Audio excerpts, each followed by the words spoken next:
Alors,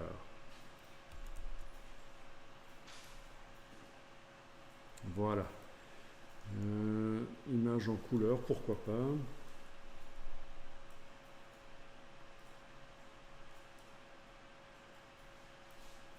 Image en couleur. Je vais demander spécifiquement dans les outils de recherche en couleur.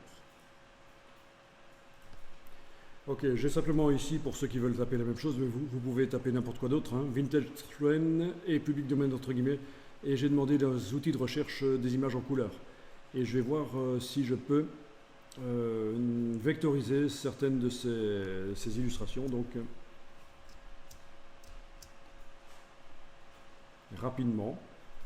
Le processus rapide, c'est une image toute petite ici, c'est pas grave, mais je vais quand même revenir en arrière, demander peut-être recherche par image pour voir si elle ne serait pas en plus haute qualité quelque part. Oui, dans Wikipédia, elle est en 1024 sur 602. Ok. Je fais le truc rapide, hein, ici. Donc si vous voulez, vous regardez et puis après vous essayez. Je vais ouvrir dans Photoshop l'image du train, la voilà.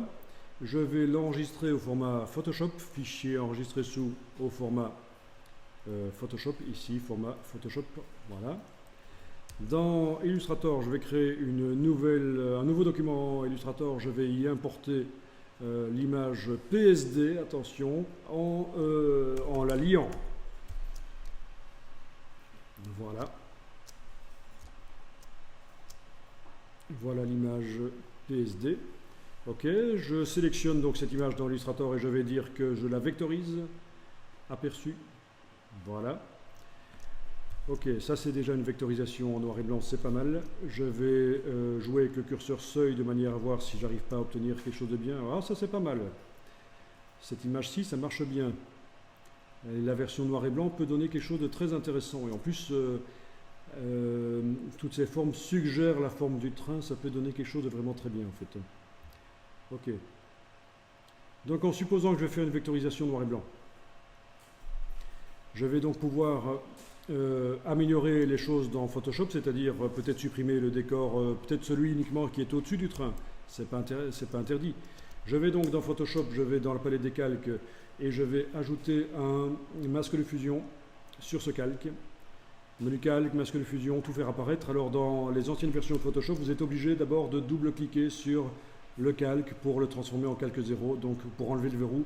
Sinon, vous n'arriverez pas à faire menu calque, masque de fusion, tout faire apparaître. Voilà, ok, c'est fait. Ensuite, je vais dans Photoshop dessiner donc en noir dans ce masque de fusion qui est encadré. C'est bien sur lui que je dessine. Je dessine au pinceau en noir. CTRL ALT, clic droit du PC, clic gauche du Mac pour pouvoir modifier. Je fais une droite, clic, majuscule, clic. Ah oui, pour ceux qui ne savaient plus comment on fait des droites dans Photoshop, c'est clic, majuscule, clic. Je recommence. Clic, et puis je vais à l'autre extrémité, majuscule, clic, et ça fait une droite. Voilà. Dans ce cas-ci, c'est le bienvenu. Ok, je vais donc supprimer tout ce qui est au-dessus du train. Voilà. C'est un choix.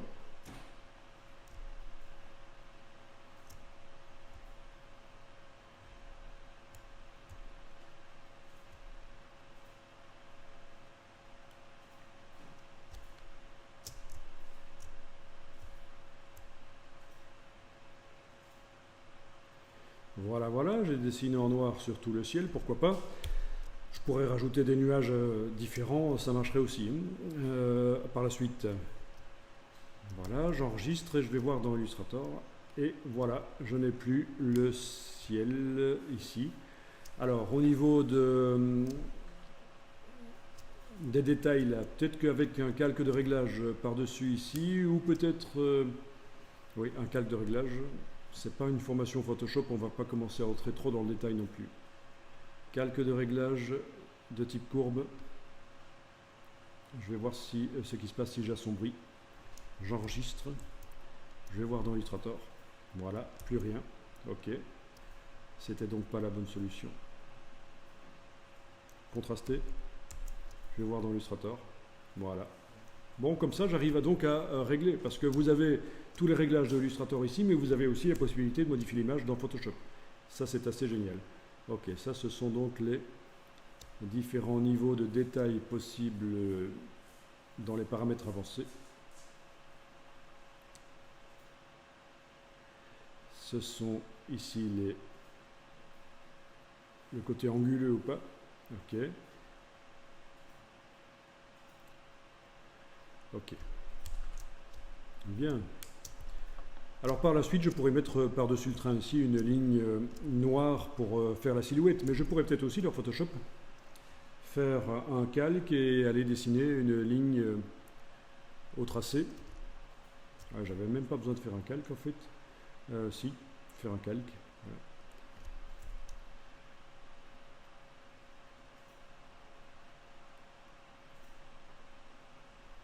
Voilà. Pour faire la silhouette.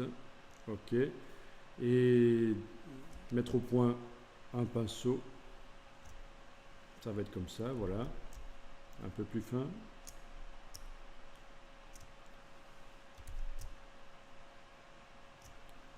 Ok, comme ça. Et sur ce calque vide, demandez à Photoshop de suivre le tracé que j'ai fait à la plume et de dessiner avec le pinceau. Donc c'est la technique du contour du tracé. Est-ce qu'on l'avait vu dans la formation Photoshop? La technique du contour du tracé, mettre au point un tracé comme je viens de faire, donc avec la plume. Je viens de mettre au point un tracé, on le voit, il est là.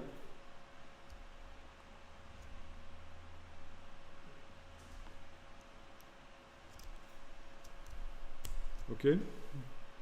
Et demander à Photoshop de tracer avec le pinceau le long de ce tracé, ça vous dit quelque chose? Donc dans la palette des tracés, j'ai le fameux tracé que je viens de faire à la plume. Je viens de mettre au point avec le pinceau un trait qui ressemble à ça, j'annule. C'était juste pour voir ce que ça dit, hein, j'annule. Et puis je demande donc dans le menu de la palette des tracés de faire contour du tracé, c'est-à-dire que Photoshop va avec la forme suivre le tracé. Voilà, c'est fait. D'accord? C'est se servir d'un tracé pour faire des traits bien précis dans Photoshop.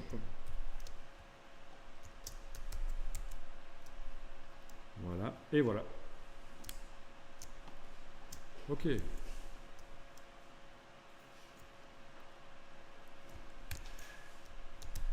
Alors, je vais vous montrer aussi qu'on peut éclaircir donc je vais travailler sur l'image du train avec les outils densité plus, densité moins. Densité moins, je vais lui demander d'éclaircir quoi? Ce qui est moyen par exemple. Voilà, et je passe... ah oui, il faudrait peut-être augmenter ici, 17%, c'est pas assez, 50%, c'est ce que vous aurez vous. Voilà. Avec cet outil-là, j'éclaircis. Il y a d'autres techniques plus modernes pour éclaircir, mais en voilà une facile. J'enregistre, je vois ce que ça donne dans Illustrator, et voilà, j'ai réussi à faire ressortir le détail. Encore plus, je retourne dans Photoshop. Ah, je vais éclaircir peut-être ce qui est foncé déjà maintenant. Donc je choisis avec l'outil densité moins, je choisis gamme ton foncé ici et je vais éclaircir ce qui est foncé. Voilà. Il s'agit de faire ressortir le détail de manière à ce que la vectorisation se fasse bien, malgré que je suis avec juste une image noir et blanc. Fichier enregistré. Je retourne dans Illustrator. Et voilà. Et petit à petit, j'arrive à modeler les choses. Bien entendu, une fois que j'aurai décomposé la vectorisation, il y a des petites crasses que je vais pouvoir enlever. Quand les vecteurs seront accessibles, je vais pouvoir aller modeler les choses. Il y a des choses que je vais peut-être supprimer. Vous êtes d'accord? Ok, je vous parlais d'aller mettre un ciel derrière. N'importe quoi comme ciel. Je vais aller chercher un ciel. Un beau ciel. Ok, clouds.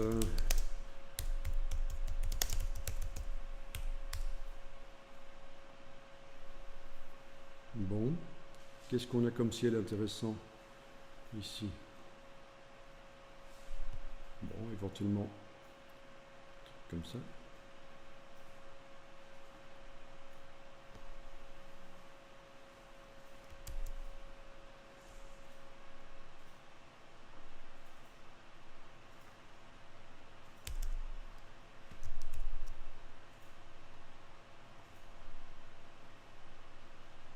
Ah, c'est un peu du Photoshop, hein.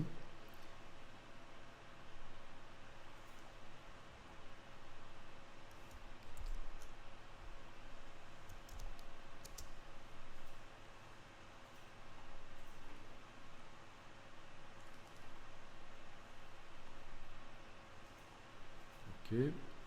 Enregistrer, voir ce que ça donne. Il les a pas pris, ils sont trop clairs. Je vais donc les assombrir.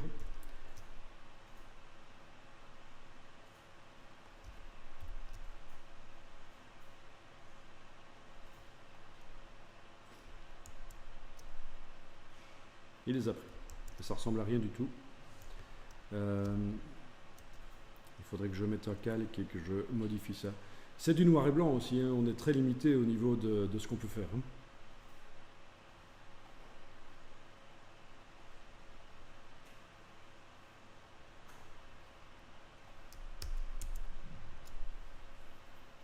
Bon, voilà.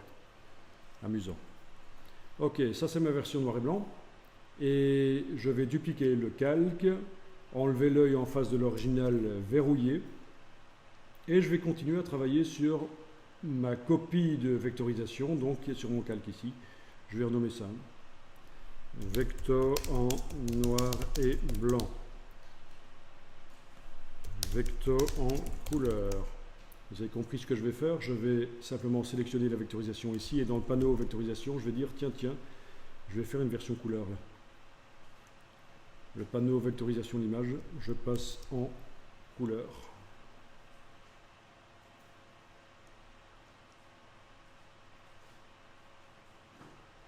Voilà, ça c'est la version couleur.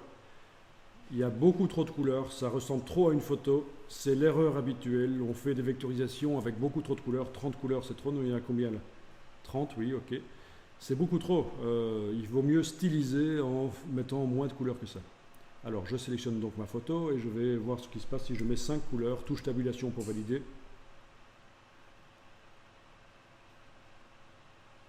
Ah, 5 couleurs, ça devient vachement intéressant. Tout en sachant qu'on va pouvoir modifier les couleurs après, hein. Ça fait un peu un style aquarelle, une bande dessinée. On en discutait à la pause tout à l'heure, hein. Si on ne sait pas trop bien dessiner, ça peut servir à, malgré tout, faire des choses pas mal, Illustrator. Voilà, en 3 couleurs. Bon, je vais essayer 12.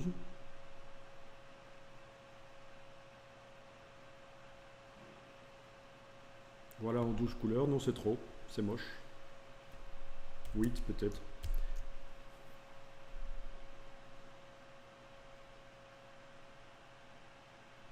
Ok, c'est pas mal ça. Ici, je vais prendre l'outil plan de travail et agrandir un peu le plan de travail. Alors, techniquement, dans Illustrator, il est possible de se débarrasser du plan de travail, c'est-à-dire de dire non, je n'ai pas de référence au niveau du format de page. Donc, dans le menu affichage, je dis que je masque le plan de travail. Et donc, j'ai un fond blanc uni. Mais ça pose un problème, je ne vous conseille pas du tout de travailler comme ça, parce que quand vous utilisez des brosses, quand vous faites des images, quand vous faites des motifs, tout ça, vous n'avez aucune référence au niveau de la taille. Et Illustrator fonctionne beaucoup en fonction de la taille des éléments. C'est-à-dire que les brushes, par exemple, les brushes de Photoshop, donc les formes ici, sont optimisées pour fonctionner sur un format standard, genre A4. Toutes les brushes ici. Donc, vous avez absolument intérêt à travailler sur un format plus ou moins normal, quoi. Il ne faudrait pas travailler en minuscule sur un format de 2 cm sur 3 ou sur un format de 1 mètre sur 2. Vous allez vous poser des problèmes au niveau d'Illustrator. Ça ne va pas fonctionner aussi bien que si vous travaillez sur un format standard. Raison pour laquelle je vous déconseille de ne pas afficher le plan de travail. Donc dans le menu affichage, ici, je vais dire afficher les plans de travail. C'est important d'avoir une référence visuelle. Maintenant, rien ne m'empêche, pour les besoins ici, de dire tiens, je vais quand même faire la page un peu plus grande. Donc je prends l'outil plan de travail et je vais l'agrandir. Ok. Alors qu'est-ce que je vais faire? Eh bien, je vais simplement dupliquer avec la touche Alt mon image, même dupliquer 2 fois celle-là. Et je vais pouvoir faire différentes versions. Maintenant, je clique sur celle-là et dans la palette vectorisation, je vais dire, tiens, celle-là, ça va être ma version à 5 couleurs.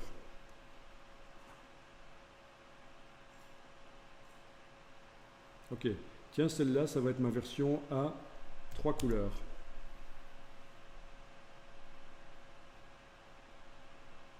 Ok.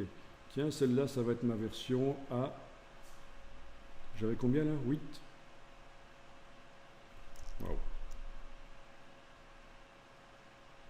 Non, 5 on avait dit ici. 5.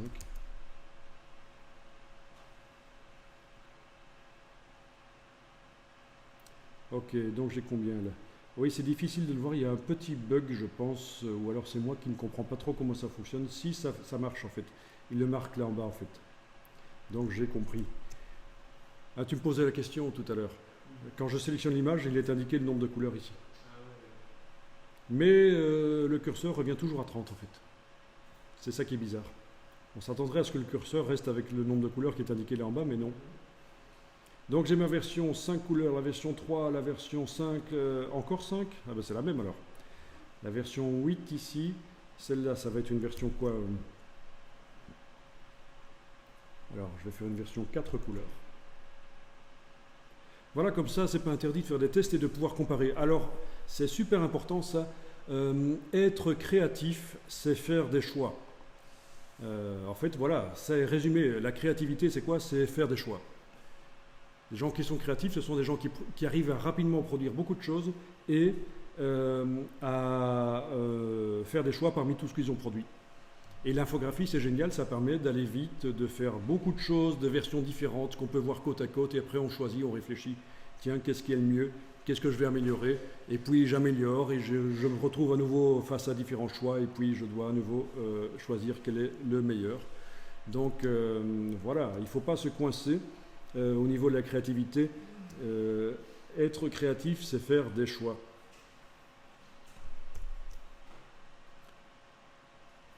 Amusant.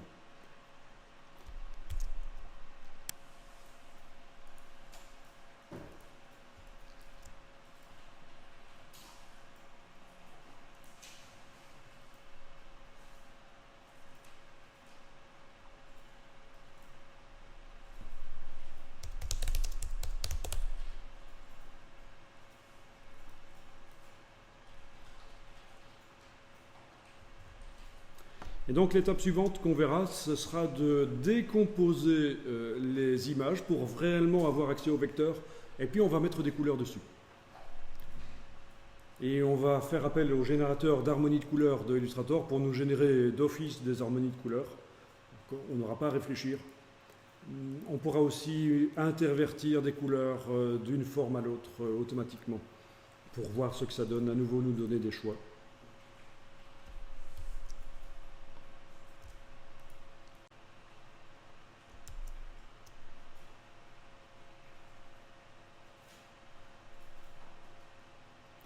Alors, petite astuce, quand vous vectorisez des images, il faut qu'elles contiennent du contraste au départ, c'est mieux. Prenez des images où il y a de la lumière qui souligne la forme des objets. Ce sera beaucoup mieux. C'est comme mes nuages ou ma locomotive, la lumière souligne la forme de l'objet. Des images contrastées, ce sera difficile d'obtenir un bon résultat de vectorisation avec des images par exemple comme celle-ci où c'est un peu fadasse partout. Ici ça peut donner très bien mais c'est très complexe, ça va devenir un peu du n'importe quoi peut-être, mais peut-être pas.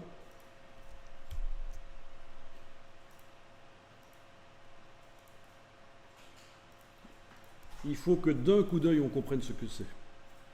Ici, c'est ambigu comme photo. Difficile avec ces arcades à l'arrière en plus. Difficile. Ici, on voit clairement ce que c'est.